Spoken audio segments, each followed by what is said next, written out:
नमस्कार। मैं आपको आज एक ऐसा पत्थर दिखाने वाला हूं जिसको देख करके आप चौंक जाओगे।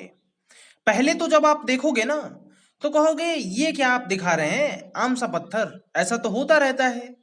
पर जब उसके बारे में मैं बताऊंगा तो आपको एक झटका लगेगा, इतना तेज कि भाई आप पूरे हिल जाओगे। देखो ये पत्थर आपको दिख रहा है, ये पत्थर महाबलीपुरम का बटर बॉल तमिलनाडु में स्थित है। ठीक है, इस पत्थर को बटर बॉल कहते हैं।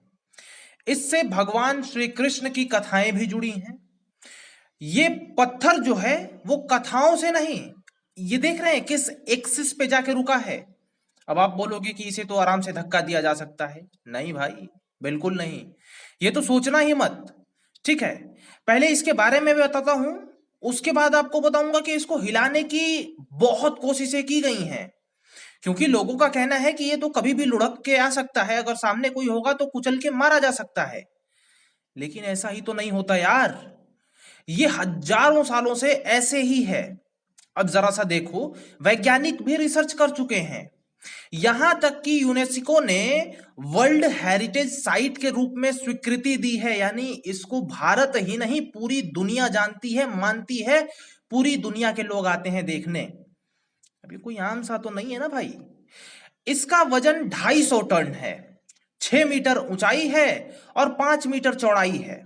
250 टन वजन है। अब आप बोलोगे 250 टन तो यार कोई भी पत्थर हो सकता है ना, लेकिन इसके पीछे की सच्चाई देखिए। यहां पे ये पत्थर, ठीक है, इस पत्थर को हटाने की अब तक सभी कोशिशें नाकाम रही हैं। ये कौन कह रहा है, कैसे कह रहा है, ये देखो। 1908 में महाबलीपुरम के गवर्नर आर्थर हैवाल्क हैवाल्क ने 7 हाथियों का उपयोग करके चट्टान को स्थानांतरित करने का सोचा था। 7 हाथी 250 टन को तो इजीली ढकेल सकते हैं यार। 7 हाथी की यहां पे बात हो रही है। ठीक है, इजीली कर सकते हैं। ठीक है, लेकिन लेकिन यहां पे कांड है। यहां पे ये पत्थर जब ये गवर्नर हटाना चाहते थे 7 हाथियों के द्वारा, हिला तक नहीं, 1 इंच नहीं हिला। हटाना तो बहुत दूर की बात है। जबकि ये जिस एक्सिस पे अटका हुआ है ना, यहां पे तो थोड़ा सा धक्का लगने के बाद ही ये गिर जाना चाहिए, बट कुछ नहीं हुआ। ठीक है, पल्लव राजा नरसिंह वर्मन ने भी चट्टान को हिलाने की नाकाम कोशिश की थी। लोगों का मानना है कि किसी दिन ये चट्टान नीचे लुढ़क जाएगी, लेकिन ये पिछले 1200 वर्षों से हिली तक नहीं है। अब ये 1200 का आंकड़ा जो है, ये जब से इसका आ रहा है तब से है। ठीक है, लेकिन इसका वर्णन कई कथाओं में भी है, यानी 1200 साल से भी ज्यादा पुराना है ये। ठीक है, अब इसको मैं प्रूव करता हूं। यहां तक कि ये देखो, यहां पे बहुत सारा ऐसा भूकंप आया होगा, सुनामी, मतलब आई मीन बहुत तेज हवाएं चली होंगी, बहुत कुछ हुई होगी ना हजारों सालों में। बट ये अपने ही एक्सिस पे ऐसे ही है। साइंटिस्टों का कहना है कि ये नेचुरल है। ठीक है, ये प्रकृति की देन है। बट साइंटिस्ट जब कुछ नहीं मिलता तो ये शब्द बोल के अपने आप को तसल्ली देते हैं। बकायदा अभी भी खोज रहे हैं सब कुछ का। ठीक है, चल रहा है काम। यहाँ पे हिंदू लोक कथा में इसका वर्णन है। ठीक है, लोगों का मानना है कि यह पत्थर भगवान श्री कृष्ण का मक्खन का मटका था जो आसमान से गिरा है।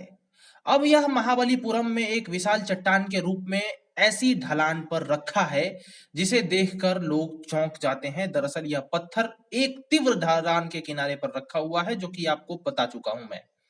यानी ये जो कहानी है ना, देखो कहानी गढ़ी भी जाती है बहुत सारी। ठीक है, तो हम उस पे भी नहीं कर सकते हैं।